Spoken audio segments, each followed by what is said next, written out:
Bonjour monsieur, bienvenue chez Qui trouve tout. Je peux vous aider? Bonjour madame. Oui, bien sûr, je suis monsieur Kinapa. J'ai eu votre collègue tout à l'heure qui m'a dit que c'est à vous à qui il fallait s'adresser en fait.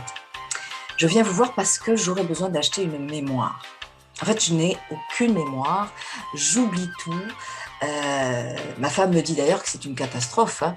Du coup, est-ce que vous auriez ça en stock, vous? Non, parce que j'en aurais quand même besoin assez rapidement, hein. Ah oui, je comprends. Mais en fait, nous vendons plusieurs types de mémoire, monsieur. C'est pourquoi exactement? Bah, vous savez, j'ai un gros problème, hein. J'oublie tout, comme je vous l'ai dit tout à l'heure. J'oublie mes clés de voiture, j'oublie le nom des personnes hein, qui m'ont été présentées. Ma femme me reproche aussi d'oublier de faire des courses. Donc c'est quand même assez embêtant, hein. Même au travail, ça me joue des tours, hein. J'oublie d'envoyer des mails, par exemple, hein. Ça m'arrive même d'oublier qu'on a prévu de se voir avec des potes pour prendre l'apéro. Vous voyez?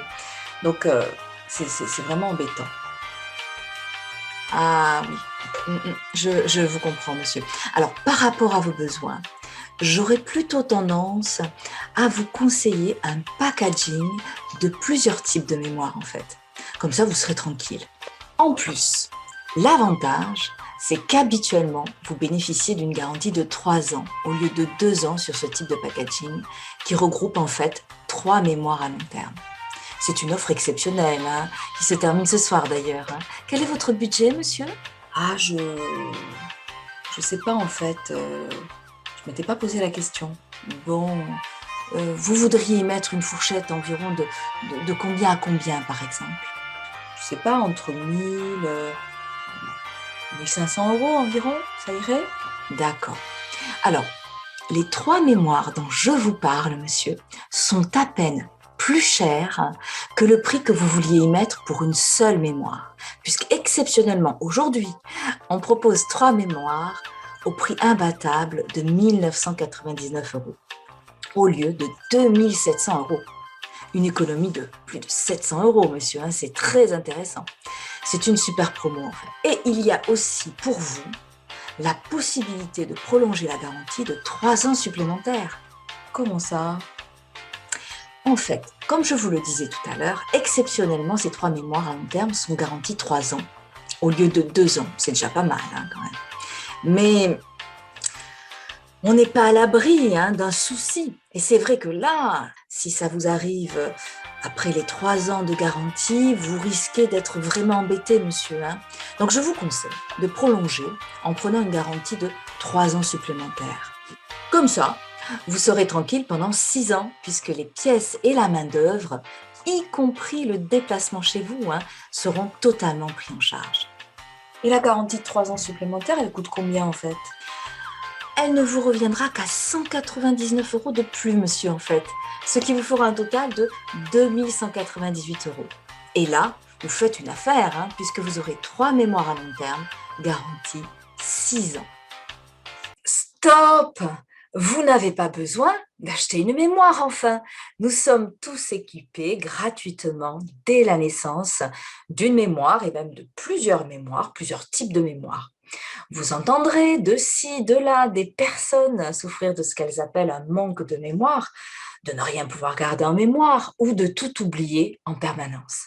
Mais il s'agit là d'une fausse croyance, comme il en existe bien d'autres autour de l'acte d'apprendre d'ailleurs. La mémoire et la mémorisation, est-ce la même chose?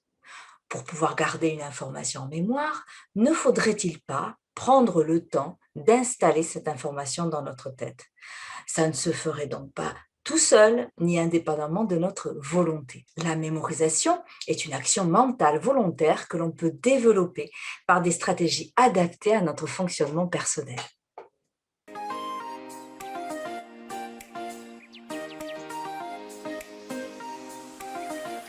Mais comment on fait alors? Eh bien oui, il s'agit de faire. Il s'agit d'agir mentalement et consciemment, d'enclencher des actions mentales pour réussir à mémoriser. La démarche de la gestion mentale permet justement de découvrir comment faire pour réussir à mémoriser avec efficacité, mais également avec plaisir. Avoir une bonne mémoire, le Saint Graal pour certains, mémoriser une répulsion vécue dans la douleur pour d'autres. Mais ne sommes-nous pas influencés quand même par nos croyances, nos représentations, nos préjugés pour cette notion de mémoire et cet acte de mémorisation? Mon objectif au cours de cette présentation sur YouTube sera donc de déblayer le terrain afin de pouvoir évaluer en quoi nos croyances pourraient générer des freins majeurs à l'essence même d'un acte de mémorisation efficace. Je n'ai aucune mémoire. J'oublie tout. Je ne garde rien. Si vous êtes attentif, vous aurez une excellente mémoire. Il faut relire son cours avant de dormir pour l'avoir en mémoire, etc., etc. Concernant la mémorisation, je dirais que je réussirai à mémoriser uniquement si ça m'intéresse. Ça aussi, on l'entend. Mémoriser, c'est se souvenir. Je mémorise, mais une heure après, je ne m'en souviens plus. Mémoriser par cœur, c'est bête, ça ne sert à rien. On mémorise en dormant. Quand je comprends, je pense que j'ai mémorisé. Pour mémoriser, il faut répéter ou réécrire. Commençons donc par cette petite récolte non exhaustive de ce que nous pouvons entendre de ci de là comme représentation, croyance, voire même comme préjugés sur le thème de la mémoire ou de la mémorisation. Il nous faudra donc être lucide, bien sûr, et conscient que nous naviguons en eau trouble et que nous allons déployer cette réflexion dans une configuration où se mélange une grande variété de représentations confuses et de préjugés soutenus par des vécus, parfois négatifs, et animés par des frustrations ou des désirs de multiples performances à atteindre. Je m'appelle Axel Adey, je suis praticienne, conférencière et formatrice en gestion mentale. La gestion mentale, la démarche de la gestion mentale a pour objectif majeur de permettre aux personnes de découvrir comment réussir à apprendre en devenant le pilote de leur cerveau. Cette démarche s'appuie sur les travaux de recherche d'un philosophe et d'un pédagogue décédé en 2010, Antoine de la Garandrie, qui incarne formidablement cette découverte des chemins de la connaissance et de la réussite. La gestion mentale va vous permettre de découvrir comment vous pourriez faire pour réussir plutôt que de vous expliquer pourquoi vous n'y arrivez pas.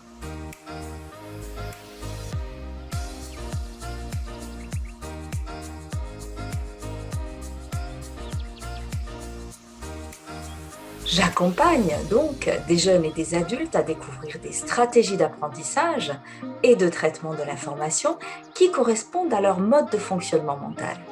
Je travaille également avec des professionnels, des chercheurs, des parents, afin de les éclairer sur la diversité des processus mentaux quand il s'agit de traiter une information ou d'apprendre efficacement.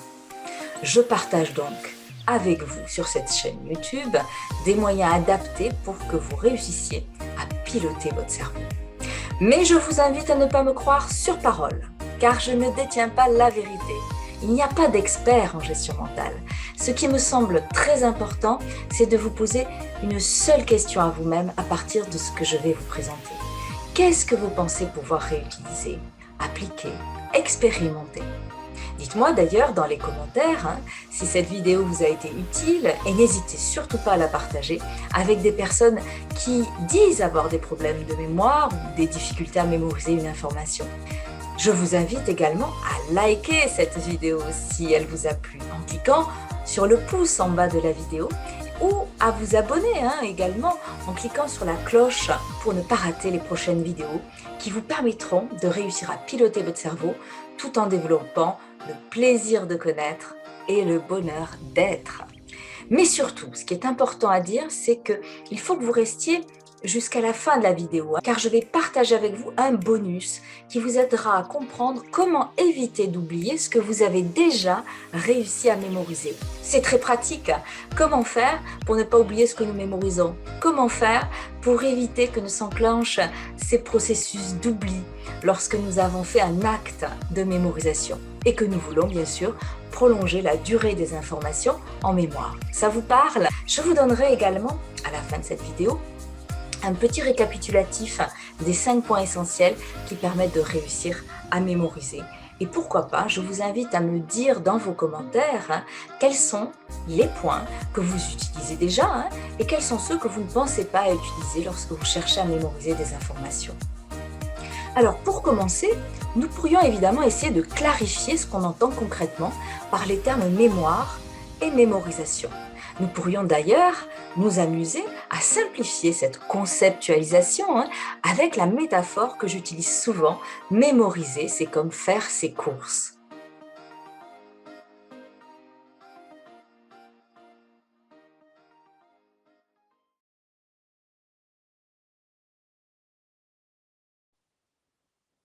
Si nous pouvons aller faire des courses, c'est parce que nous savons que nous sommes tous équipés de lieux de stockage pour les ranger et les conserver. Nos placards de cuisine pour stocker les produits qui se conservent, notre réfrigérateur et notre congélateur pour les produits périssables. L'endroit où nous stockons nos courses pourrait être comparé à notre mémoire. Il serait plus juste d'ailleurs de parler de mémoire au pluriel, puisque ces endroits n'ont pas les mêmes fonctions.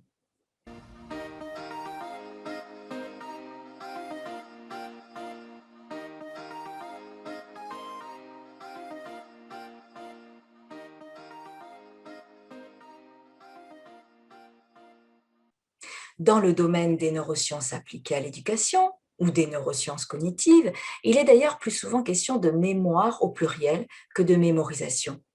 On apprend que la mémoire, et notamment la mémoire à long terme, se compose de systèmes interconnectés impliquant des réseaux neuronaux distincts. Si nous nous intéressons à la mémoire à long terme, on peut découvrir alors qu'il existe 3 systèmes de mémoire. La mémoire épisodique, qui nous permet de stocker les informations provenant des épisodes de notre vie, par exemple les souvenirs de mon anniversaire ou le fait que j'aille à la mer, pas loin de chez moi, puisque j'habite à Perpignan.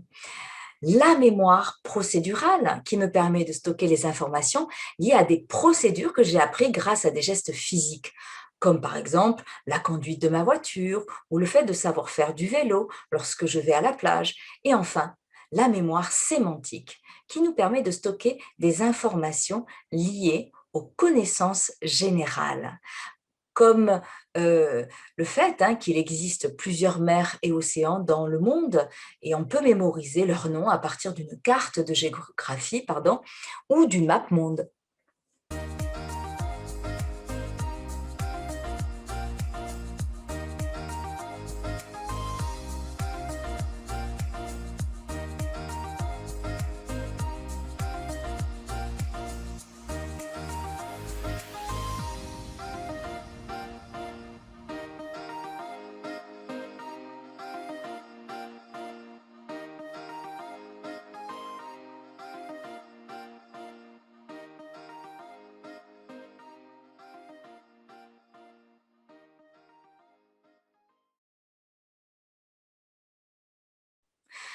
Bref, plusieurs lieux localisés dans notre cerveau concernent la mémoire ou plutôt les mémoires, comme c'est le cas dans notre maison pour les endroits où nous stockons nos courses. Nous serions tous équipés de plusieurs types de mémoires qui auront des fonctions différentes. Et sauf en cas d'un problème pathologique, croire que nous n'avons aucune mémoire ne reflète pas la réalité et relève plus de fausses croyances et de représentations limitantes qu'il nous faudra dès à présent balayer si nous voulons utiliser tout notre potentiel de mémorisation. Justement, mémoire et mémorisation, est-ce que c'est la même chose? Mais pour que les placards de la cuisine, le réfrigérateur ainsi que le congélateur se remplissent, il faut aller faire les courses, car le frigo ne se remplit pas tout seul. Il nous faut faire l'action, bien sûr. Cette appréciation nouvelle peut nous permettre déjà de mieux appréhender les choses.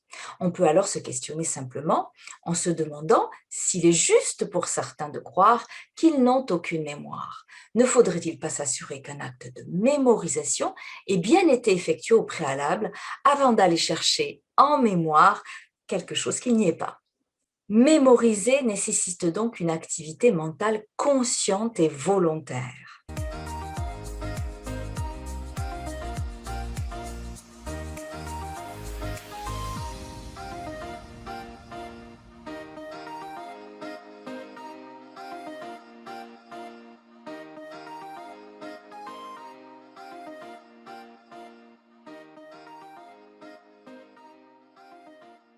Au préalable, il faut bien se rendre à l'évidence que faire ses courses n'est pas toujours une partie agréable. Mais nous accomplissons quand même cette tâche en essayant d'y trouver un minimum de satisfaction par rapport à ce que nous aimons manger et ce dont nous avons besoin d'acheter. Si nous considérions que notre véhicule refuserait d'aller au magasin uniquement parce que cette action n'est pas forcément très intéressante pour lui et qu'il préfère aller se promener justement au bord de la mer, nous piloterions notre voiture, arguant que ce n'est pas elle qui décide et que nous avons besoin d'aller remplir le frigo pour pouvoir manger durant la semaine qui arrive. Nous pourrions imaginer faire de même avec notre cerveau dès qu'il nous donne à penser, nous donne l'impression qu'il n'a pas envie de mémoriser un cours d'histoire parce qu'il préfère mémoriser la chorégraphie du cours de danse. Piloter son cerveau nécessite donc d'avoir un objectif clair. Je vais faire des courses pour pouvoir me nourrir durant la semaine ou pour recevoir à dîner un couple d'amis ce week-end. Je mémorise la formule mathématique pour pouvoir l'appliquer dans les exercices que nous ferons à l'évaluation de la fin de semaine. Je mémorise le prénom de la personne qu'on vient de me présenter à mon travail pour pouvoir l'appeler par son prénom demain lors de la réunion du matin, etc., etc.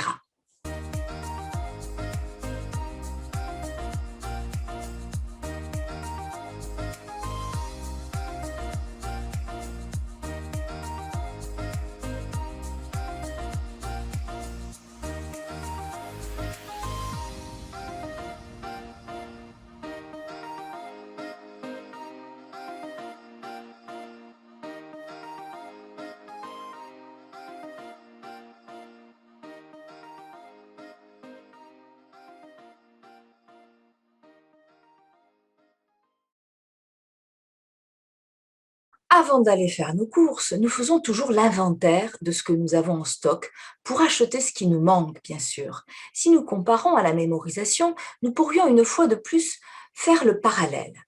Avant de mémoriser, avant de lire ou d'écouter une chose que nous voulons connaître, nous pourrions tout à fait faire revenir à notre esprit toutes les connaissances, expériences vécues, connaissances générales, exemples concrets que nous avons sur le sujet. Nous prenons ainsi conscience que nous ne partons pas à vide, que nous ne démarrons pas de zéro et que nous avons déjà en nous des éléments d'information qui nous permettront d'aborder la connaissance nouvelle en faisant des liens avec des choses que nous connaissons déjà.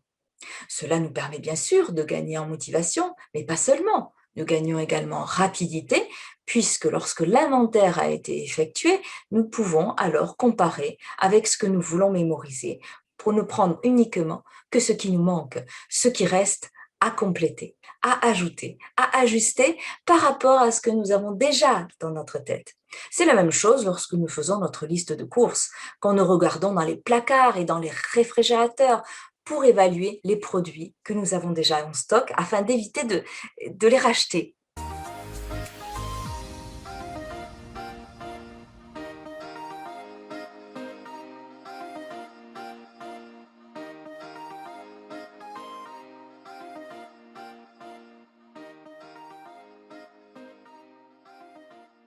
Mais au moment de faire nos courses, il nous arrivera parfois d'être détournés de notre objectif.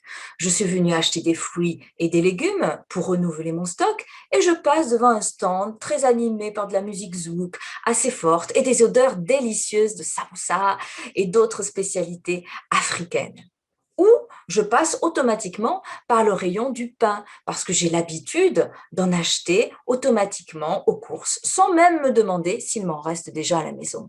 Ou je passe par le rayon chocolat et je suis tentée d'acheter ma gourmandise préférée d'orange confite enrobée d'un délicieux chocolat noir.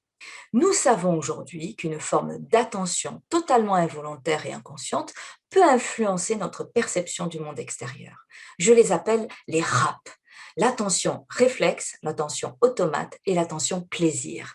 Je pense donc qu'il est bien sûr fondamental de mieux comprendre et d'enseigner les processus inconscients qui sous-tendent l'attention pour mieux la diriger consciemment. Il y a beaucoup de connaissances qui circulent sur le sujet et des psychologues comme Monsieur Lachaud nous apportent beaucoup d'éclairage sur la question.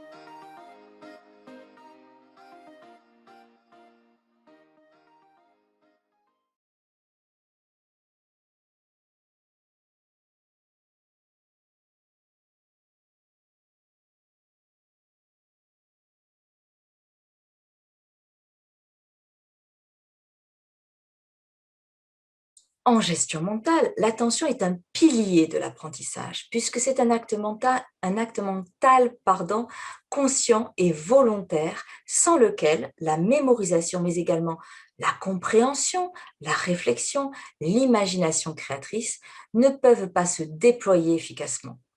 Pour réussir à mémoriser, il s'agit donc déjà dans un premier temps d'être attentif, c'est certain.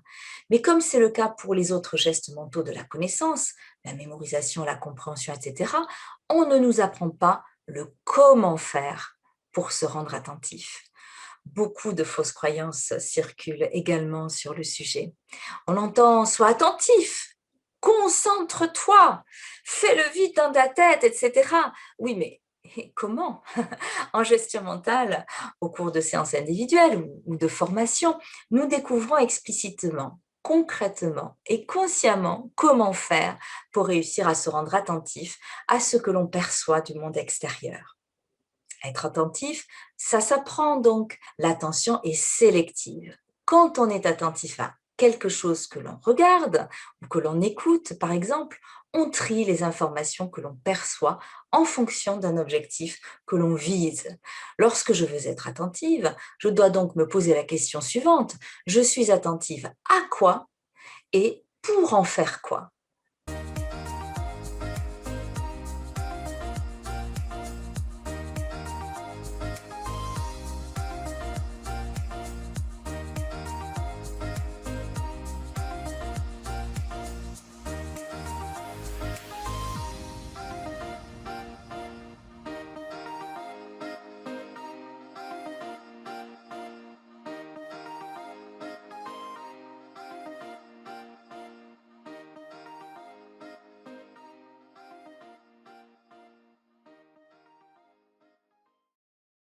Être attentif volontairement nécessite donc de se donner un objectif qui va nous mettre en projet mental, de diriger notre pensée au moment du tri de l'information afin d'atteindre l'objectif visé. Ce projet mental déclenché par l'objectif va donner un sens et une direction à notre pensée sous forme d'action mentale. C'est la raison pour laquelle nous l'appelons projet de sens.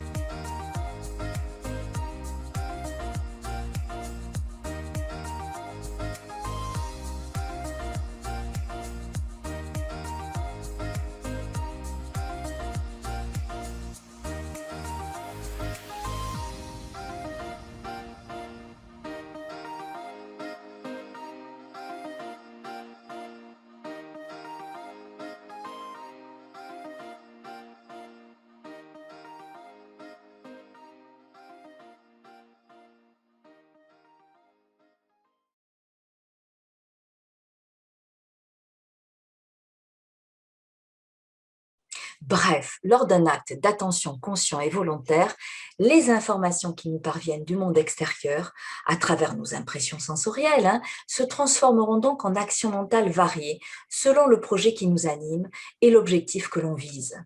Le projet de sens, ce sont donc les moyens mentaux personnels que je me donne pour atteindre cet objectif. Certains seront en projet, par exemple, de revoir dans leur tête, de visualiser comme une vidéo ou une série de photos, ou de se parler mentalement, de verbaliser, comme un discours intérieur, de réentendre, de ressentir, etc. C'est grâce à ces actions mentales personnelles que les informations que l'on perçoit du monde extérieur pourront être présentes dans notre tête. Le projet déclencheur d'un acte d'attention efficace est donc lié au fait de rendre présent dans notre tête ce que l'on va regarder ou écouter, notamment ce que l'on va sentir, ce que l'on va goûter. La manière dont ces informations seront présentes mentalement peut se faire avec des moyens très variés qui correspondent à nos habitudes mentales de traitement d'informations. Avoir un objectif et être en projet, ce n'est donc pas la même chose. Selon l'objectif visé, le projet mental peut varier dès la prise d'indices et le tri des informations. Le projet mental et les actions mentales qui en découleront seront donc différents selon l'objectif que je me donne.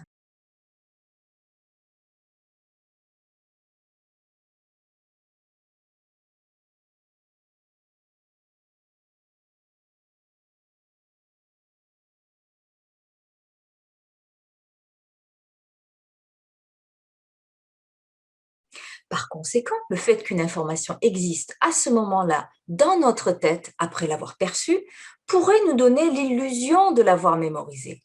Néanmoins, ce n'est pas parce que je suis attentive à une chanson que j'écoute, que je vois par exemple dans ma tête comme un film avec des images de ce que raconte cette chanson, que je la mémorise et que je serai en mesure de la chanter le lendemain.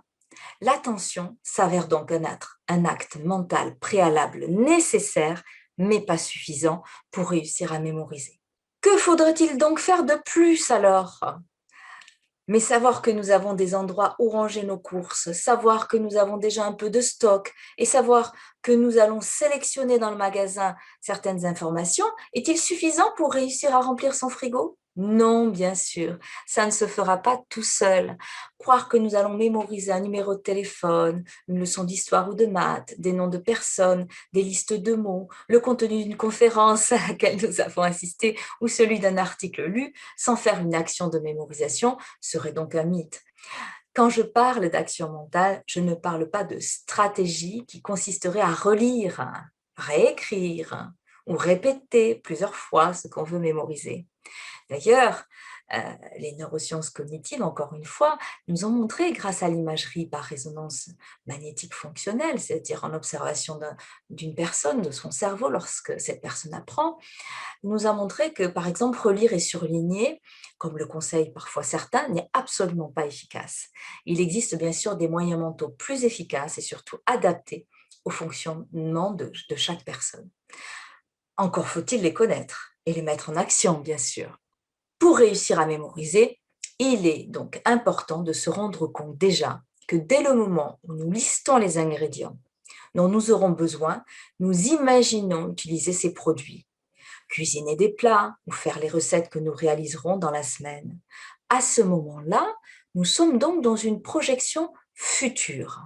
L'action de faire ses courses est donc déclenchée par le projet de réutilisation des produits achetés. L'action de mémoriser est déclenchée également par le projet de réutilisation des informations mémorisées. Nous n'achetons que ce que nous avons l'intention de réutiliser plus tard, comme nous ne mémorisons que ce que nous avons l'intention de réutiliser plus tard également. Pour réussir à mémoriser efficacement, nous pouvons donc consciemment nous imaginer, nous resservir de ce que nous voulons mémoriser en nous mettant en situation dans un imaginaire d'avenir. Cet imaginaire d'avenir serait comme un véritable lieu d'accueil des informations, comme un espace de stockage que l'on pourra retrouver et réutiliser plus tard en l'absence du contenu lui-même. Le projet déclencheur d'un acte de mémorisation efficace est donc lié à une projection dans le futur. En quoi, où, quand et comment je vais me resservir de ce que je mémorise aujourd'hui. Antoine de la Garandrie a d'ailleurs écrit « La mémorisation est le geste mental par lequel on fait exister dans un imaginaire d'avenir ce que l'on veut conserver, stocker, récupérer ». D'ailleurs, c'est la raison pour laquelle il ne suffit pas non plus d'avoir compris une chose pour l'avoir mémorisée. Ce n'est pas parce que j'ai compris une blague instantanément et que je ris, que je serai en mesure de la raconter à quelqu'un le lendemain. Ça vous est déjà arrivé peut-être. On comprend mieux pourquoi certains peuvent avoir le sentiment, à l'issue d'une formation ou d'une conférence, d'avoir compris et que quelques jours plus tard, le fruit de cette compréhension s'est évaporé et qu'un faible résidu subsiste du contenu perçu le jour même.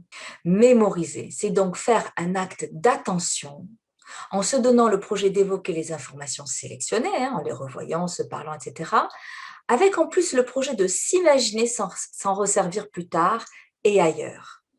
Il est donc indispensable d'anticiper mentalement, au moment de la mémorisation, d'autres lieux et d'autres moments où ces informations pourraient être utiles. Je m'imagine expliquer un article de journal, je m'imagine exposer les données chiffrées du bilan comptable, je m'imagine faire la recette de cuisine vue à la télé. Je m'imagine retrouver ma voiture dans le parking à l'endroit où je l'aurais garée. Je m'imagine retrouver mes clés à l'endroit où je les aurais rangées, etc., etc.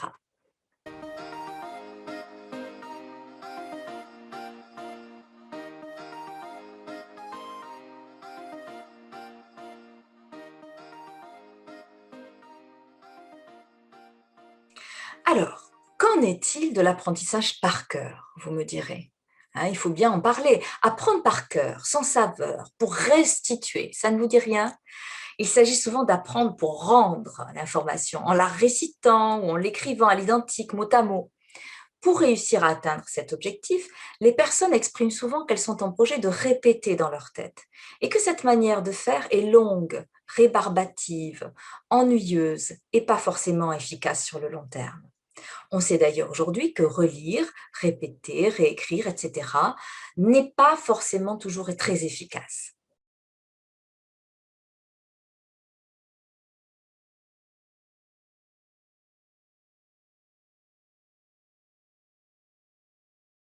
Mais nous pouvons nous extraire aisément de nos représentations inconscientes puisqu'elles s'inscrivent dans nos croyances profondes et notre expérience vécue. Nous naviguons souvent alors entre stratégies de mémorisation inadaptées, confusion multiple, sentiment d'échec culpabilisant et peur de poursuivre dans une voie dont nous avons intimement l'intuition qu'elle pourrait être sans issue.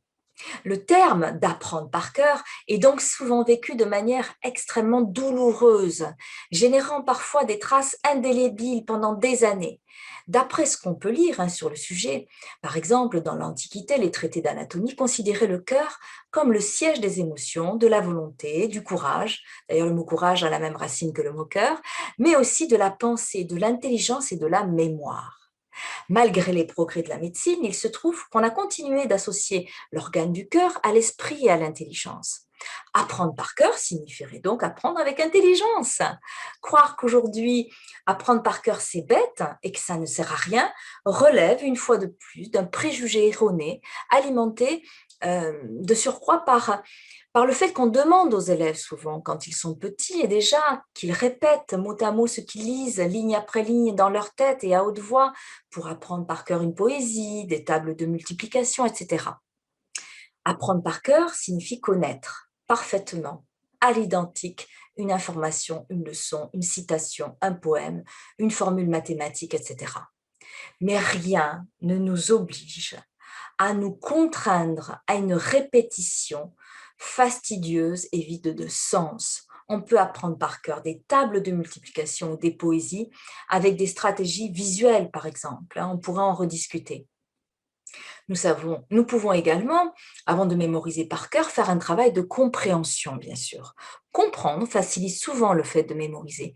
Si nous partons du principe que nous sommes intelligents, pourquoi garderions-nous en mémoire quelque chose qui n'aurait pas de sens? Dans le prolongement du sens que nous comprenons, nous pouvons alors apprendre la chose à connaître par cœur de la manière qui nous convient le mieux.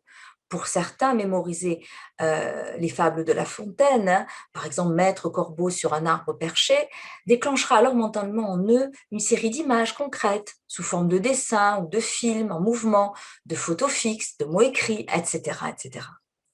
Croire que l'appropriation d'une connaissance qui correspond mot à mot à ce qu'on lit ou à ce qu'on entend est bête, n'est pas non plus juste. En effet, avoir une connaissance par cœur en tête permet, entre autres, d'être plus rapide lors d'une production orale ou écrite. Connaître des citations par cœur permettra d'étayer une idée. On observe donc que connaître une information par cœur permet une plus grande disponibilité mentale lors de la réflexion, par exemple, ainsi que des automatismes très performants. Mais réussir à apprendre, ça s'apprend. Il est important d'ajouter que ce qui permet de prendre conscience de la manière dont notre cerveau préfère apprendre, c'est la technique du dialogue pédagogique. Le dialogue pédagogique, c'est une démarche respectueuse déjà du fonctionnement de la personne qui a pour objectif de l'amener à prendre conscience de ses cheminements mentaux, de ses habitudes mentales lorsqu'elle apprend. Cette technique nécessite donc de la part de la personne d'être en capacité, bien sûr, de s'introspecter, c'est-à-dire de tourner le regard à l'intérieur de soi. L'éducation de l'intelligence en gestion mentale passera par la découverte et l'ajustement de ses propres processus mentaux. Seule la personne peut agir sur ses stratégies mentales. Toutes les techniques qui disent ou analysent ce que la personne fait mentalement ne sont pas des techniques de gestion mentale.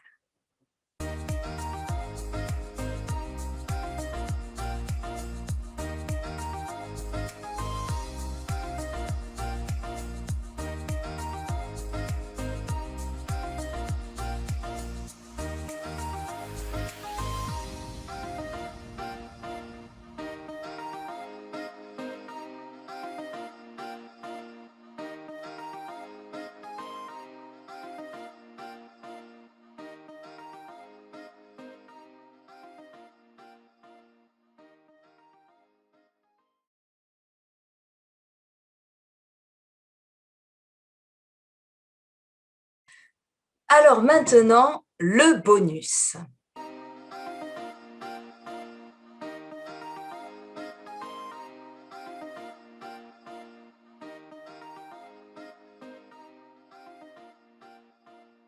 Comment faire pour ne pas oublier ce que nous mémorisons? Comment faire pour éviter que ne s'enclenchent des processus d'oubli lorsque nous avons fait volontairement un acte de mémorisation et que nous voulons prolonger la durée de ces informations en mémoire? Si on reste dans la comparaison des courses, on pourrait dire qu'il arrive parfois que certains produits achetés aux courses pourrissent au fond du frigo puisque nous les avons tout bonnement oubliés.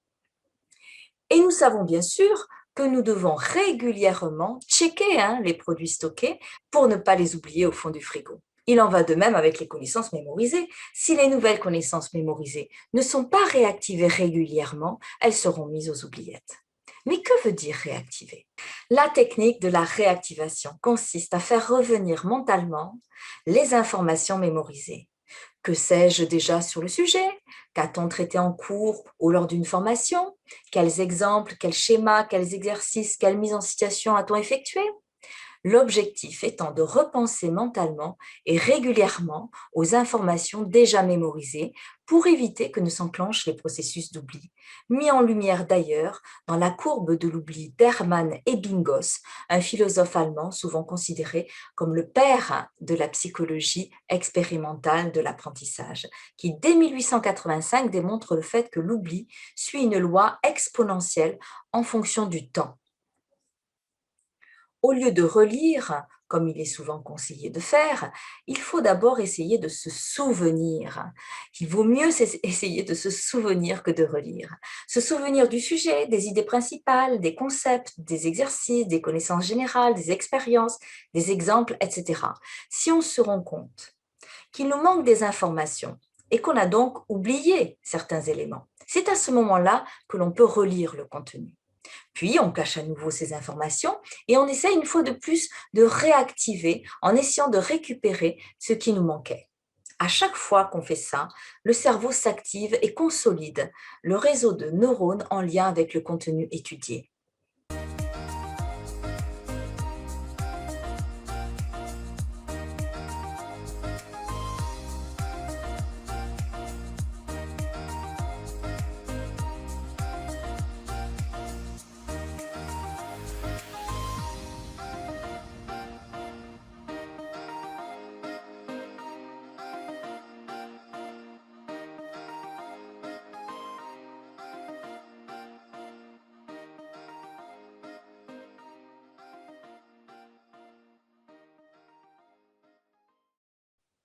La technique de la réactivation, utilisée depuis toujours en gestion mentale, est également abordée par les neurosciences puisqu'elle permettrait de consolider les réseaux de connexion de neurones sollicités lors de l'acte de mémorisation, pérenniserait ainsi les traces mentales en mémoire et en faciliterait la récupération.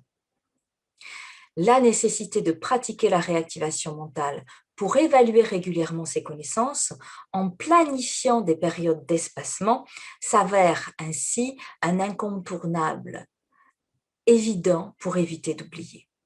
La réactivation permet aussi d'éviter l'illusion de savoir des choses dans l'instant présent, mais risquant de se dissoudre sur du long terme. Il est aussi souvent très utile, au moment de la réactivation, de revisiter ces connaissances acquises en les confrontant à des contextes différents, de plus en plus larges d'ailleurs, afin d'agrandir la possibilité de transfert.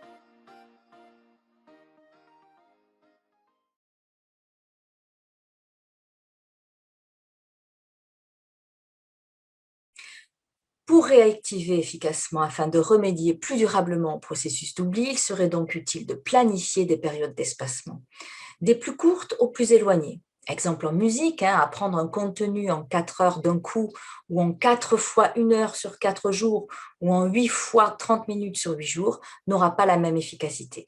Ce sera la personne qui apprendra en 8 fois 30 minutes qui va déclencher le plus d'activité cérébrale, alors qu'on constate que 4 heures d'un coup diminue cette activité cérébrale. L'activité mentale de courte durée mais répétée déclenche effectivement une activité cérébrale plus importante que si on regroupait l'apprentissage sur une durée plus longue d'études. Si on espace, on profite de plusieurs temps durant lesquels on va réactiver consciemment en repensant à ce qu'on a appris. Donc, on apprend plus et on oublie moins finalement. Il s'agira de se donner le projet d'étudier souvent, mais moins longtemps, pour réussir à ne pas oublier les connaissances acquises. Ces temps d'espacement entre les apprentissages ou entre les périodes d'études sont donc très importantes, comme peuvent l'être d'ailleurs les temps de repos lorsque l'on fait de la musculation par exemple. Même si, attention, je précise, le cerveau n'est bien sûr pas un muscle.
En conclusion, je suis tentée de croire qu'étant donné les connaissances actuelles sur l'importance de la mémorisation pour réussir tout apprentissage, la responsabilité de tout formateur ou enseignant qui propose des contenus dans une perspective d'acquisition de connaissances doit s'engager pour lever les fausses croyances qui gravitent autour de la mémoire et de la mémorisation, qui sont souvent à l'origine de freins majeurs et sources d'échecs dans l'acquisition des bénéfices pédagogiques escomptés.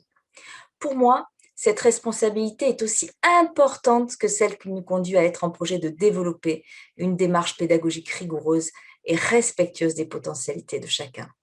Relayer cette réflexion à la nécessité de vivre des situations de réussite durant l'acte de mémorisation et de prendre conscience des moyens mentaux qui ont été mobilisés pour réussir permet déjà d'aider les personnes à se sentir reconnues dans ce qu'elles ont vécu lorsqu'elles ont cherché à mémoriser, à être accueillies dans leur souffrance aussi, s'il y en a eu, et dans la prise en compte des préjugés qui peuvent en découler. Il me semble donc que si cela n'est pas pris en compte, les représentations ou les préjugés peuvent bien sûr être appréhendés comme un frein majeur à un acte de mémorisation efficace et agréable.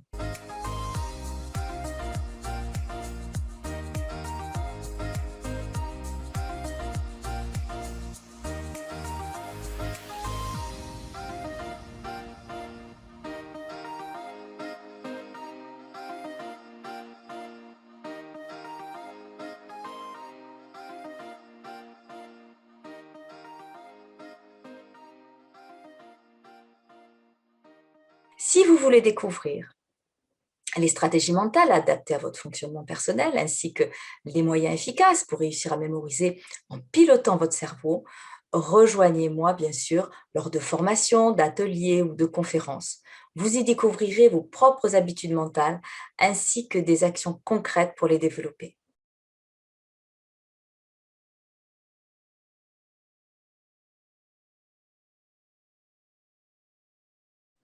Surtout, si cette vidéo vous a éclairé, n'attendez pas. Cliquez sur le pouce en bas de la vidéo et si vous ne voulez pas rater les prochaines vidéos, inscrivez-vous tout de suite en cliquant sur la cloche à droite de la vidéo. Et laissez-moi bien sûr des commentaires.